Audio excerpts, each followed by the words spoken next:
Gente, aqui no programa Alerta para o Fim dos Tempos. Boa noite, Marcos. Boa noite, salve Maria. Seja bem-vindo. Salve Maria, sim, muito bem. Seja bem-vindo mais uma vez no programa Um Alerta para o Fim dos Tempos. Tá nas montanhas hoje.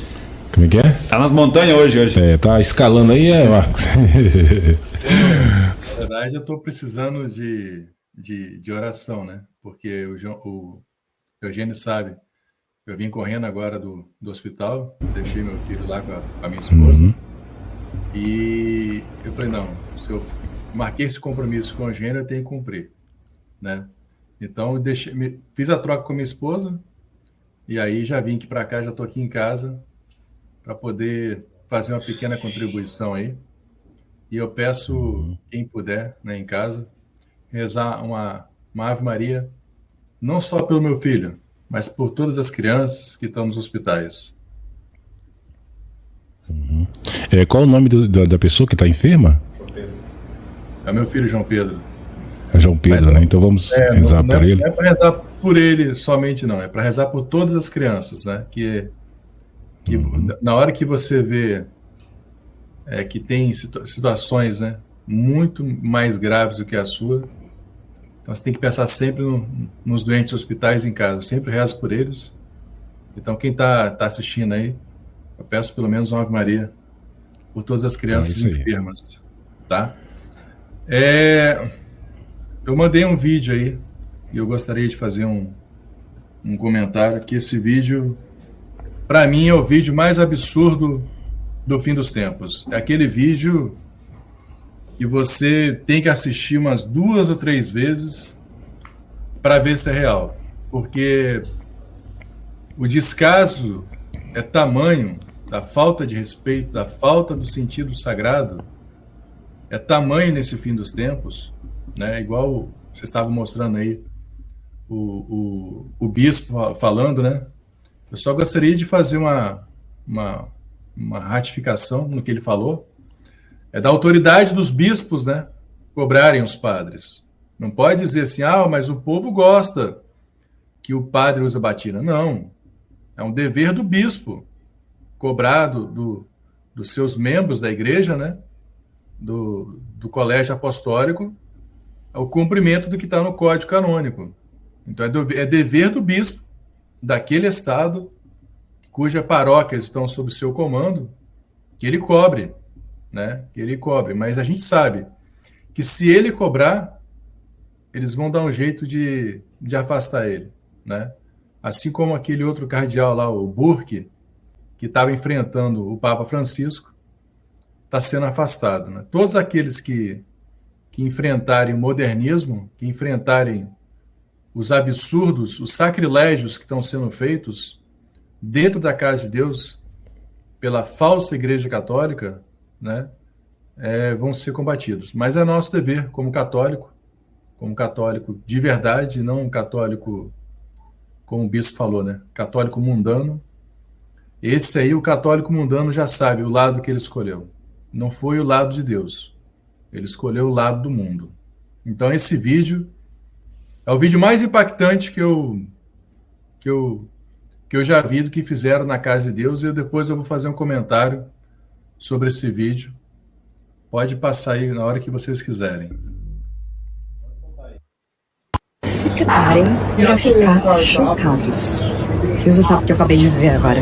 E não é pelo fato de ter um café funcionando dentro dessa igreja em Londres, e sim por essa placa aqui. Mas calma que eu vou te explicar. Como a igreja ainda funciona com missas, sim, você não ouviu errado. As mesas e o consumo do café ficam na parte da entrada. E aí não pode comer nos bancos que vão em direção ao altar. Tem uma placa escrita assim: proibido comida daqui pra frente, exceto café, sublate e burrito. E aqui tá a placa pra provar que eu não tô mentindo. Dei uma volta procurando entender ou saber se aquelas pessoas comendo nos bancos estavam de fato consumindo alguma dessas exceções. Será que isso quer dizer então que Deus perdoa o burrito, mas não o croissant? Bom, se você for lá é só lembrar. Cafezinho, suvilac ou burrito tá liberado. Quem sabe o próximo sermão não vem com uma bênção especial pro guacamole. E se você quiser trabalhar daqui e usar o Wi-Fi da igreja, custa o equivalente a R$70 por menos de 4 horas com direito a uma bebida gratuita ou 130 se for por mais tempo com 2 bebidas gratuitas. Alguém explica? Tá aí esse vídeo, né? Foi o vídeo, o 8º vídeo, né? Tá falando aí sobre essa igreja lá em Londres, né? Falando sobre, meio que transformando a igreja meio que um restaurante, né, Marcos? Esse vídeo é a prova cabal que estão vendendo a casa de Deus. A casa de Deus está sendo vendida. Para eles não importa. Eles não acreditam mais na presença real de nosso Senhor Jesus Cristo. Eles não acreditam que Jesus está na Santa Hoxa. Eles estão em pecados sobre pecados. Eles estão tão afastados de Deus, esses padres, esses bispos modernistas, que eles querem o quê? Eles querem justificar o erro deles propagando como se o pecado não fosse nada de errado. Você servir café e depois servir a missa na casa de Deus, você imagina Jesus, que tinha os vendilhões fora do templo, no tempo dele, em Jerusalém. O que Jesus fez? Ele amarrou umas cordas, fez um chicote e começou a expulsar os vendilhões. Aqui é a casa de meu pai. Aqui é a casa de meu pai. Saiam daqui. É isso que Jesus vai fazer. Quando os castigos vierem, um dos principais motivos é o abandono na casa de Deus, a falta de respeito, o sacrilégio. É você servir a 2 senhores. Não tem como servir a 2 senhores. Ou amará um, ou odiará outro. A quem que esses padres e bispos modernistas querem servir? O Deus desses caras é o dinheiro. Para eles não importa se de dia está tomando um café dentro da igreja, está vendendo croissant e à tarde tem missa.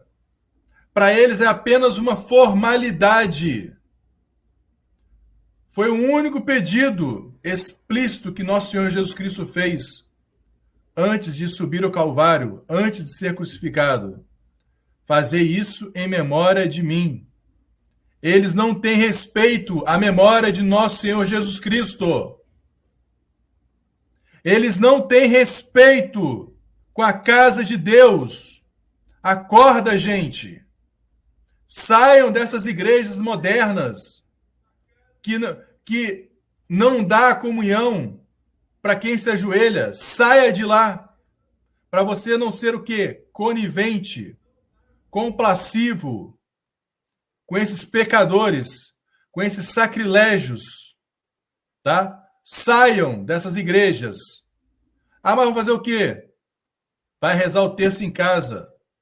Se não tem uma igreja que dá o devido respeito a Jesus sacramentado, vocês rezem o terço em casa. É muito mais válido do que participar do sacrilégio. Eu vou ler para vocês aqui um trecho, tá? Por que abandonastes a Deus, também ele vos abandonará. Quem escreveu isso aqui foi o Monsenhor Charles Pope, em 24 de julho de 2020. No século IV, o Santo Agostinho lamentou o declínio de Roma e da cultura romana. Como qualquer bom cidadão, ele amava seu país e sua cultura, mas as coisas estavam caindo aos pedaços.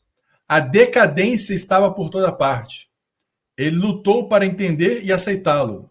Triste, ele escreveu, a cidade de Deus, que contém suas próprias observações e explicações sobre uma época muito parecida com a nossa, em que uma civilização estava em colapso. Existe um ciclo em que impérios, nações, culturas e civilizações passam. Eles se erguem, às vezes heroicamente, em uma grande batalha e prosperam. Mas depois vem a decadência e a desordem, à medida que sua grandeza se transforma em ganância e depois em preguiça. Sua força diminui e um inimigo os domina com facilidade ou simplesmente os substitui. Este ciclo é inevitável? Não. Mas há uma causa central e comum de declínio: o abandono das leis de Deus, conhecidas pela lei natural ou pela verdade revelada. Afastando-se da verdade que por si mesma liberta, eles se voltam para mentiras e pecados que os escravizam e enfraquecem. Em um momento crítico, o profeta Zacarias fez uma pergunta central: por que transgredis as ordens do Senhor? Nada conseguireis. Por que abandonaste o Senhor? Por isso ele também vos abandonará. 2 Crônicas 24:20. Em outras palavras, porque você está sendo tão tolo a ponto de abandonar o Senhor e rejeitar suas bênçãos? Invoque o Senhor que você abandonou. Ele é a única fonte de verdade, bênção para você.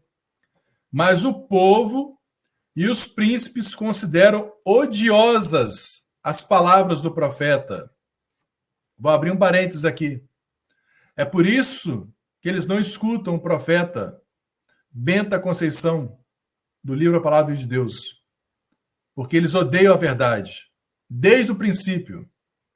O demônio é o quê? Assassino. Então, continuando aqui o texto. Mas o povo e os príncipes consideraram odiosas as palavras do profeta e o apedrejaram até a morte no pórtico do templo. Esse assassinato foi tão repugnante que Jesus, mais tarde, o apontaria como particularmente mau, juntando-lhe uma advertência muito grave para o povo do seu tempo. Caia sobre vós todos o sangue inocente derramado sobre a terra, desde o sangue de Abel, o justo, até o sangue de Zacarias, filho de Baraquias, a quem matastes entre o templo e o altar. Em verdade vos digo, todos esses crimes pesam sobre esta raça. Conferir em São Mateus 23, 35 a 36. E esse grande castigo realmente aconteceu. No ano 70 depois de Cristo, Jerusalém e o templo foram destruídos pelos romanos. Embora a cidade tenha sido reconstruída, desde então o templo, a civilização e a cultura que ela representa nunca foram reconstruídos. Tanto Zacarias quanto Jesus advertiram épocas diferentes, mas a mesma advertência chega agora a nós. Em que tudo isso nos deu, indiscutivelmente, o colapso de uma outrora grande civilização. O primeiro pilar de qualquer civilização é uma família forte, no qual nascem os vínculos e lealdades duradouras. É por isso que tem tantos divórcios, né? E devido à má conduta sexual, muitas crianças nunca veem a luz do dia. 85% dos abortos são realizados em mulheres solteiras. Portanto, a fornicação leva ao aborto, que mata mais de 60 milhões de nossos próprios filhos, desde 1973 nos Estados Unidos. Esse sangue clama por vingança, como Jesus recordou acima. Nós iremos pagar, e já estamos pagando, pelo que fizemos ao colapsar nossas famílias e matar nossos próprios filhos. É o assassinato de uma civilização. Então, essa transgressão, né? Existe um caminho de volta? Sim, apenas de uma maneira. Conferir em 2 Crônicas, capítulo 7, versículo 14. Se meu povo, sobre o qual foi invocado meu nome, se humilhar, se procurar a minha face para orar, se renunciar ao seu mau procedimento, escutarei do alto do céu e sanarei a sua terra. Então, o que fica aqui de alto e bom tom. Se esses sacerdotes, esses católicos, se arrependerem, se humilharem, invocarem o Senhor, pedirem perdão, pode ser que aplaque a ira de Deus. Mas a gente está vendo que esse caminho é um caminho sem volta, pois a maioria sempre odiou os profetas, a maioria esmagadora, desde o Antigo Testamento até o Novo Testamento. Não seria diferente com o profeta Pedro II, Bento da Conceição, né? Não seria diferente. Então, esse profeta fala a verdade. Eu vou ler aqui para vocês uma mensagem. Eu gostaria que cada um marcasse essa mensagem no livro de vocês, para vocês lerem sempre, quando se abater alguma dúvida, alguma descrença, algum desânimo, marque essa mensagem. É do dia 4 de abril de 2005. O que diz essa mensagem? O título é: O justo sai, o injusto irá entrar. 4 de abril de 2005. 8 anos antes de terem colocado lá o falso Papa Francisco na cadeira papal. Vamos à mensagem. A palavra que sai da boca de uma pessoa, se não for por amor e pela verdade, esta pessoa passa a ser como um computador, no qual fica gravado em sua memória, por tudo que fala sobre a terra, seus palavrões. Já os que praticam amor verdadeiro, sem julgar quem quer que seja, esses falam, mas não para repreender. E, pelo que dizem, são apoiados pelos anjos de Deus, para um dia estarem na presença dele, o Criador de todas as coisas. Uma luz que se acende, não se pode escondê-la, pois quem a usa a põe sempre no lugar bem alto. Assim é com todos que só vivem praticando bem nesta terra. João Paulo II foi, e olha só, presta atenção, João Paulo II foi e é uma pessoa que nos últimos tempos conseguiu fazer tudo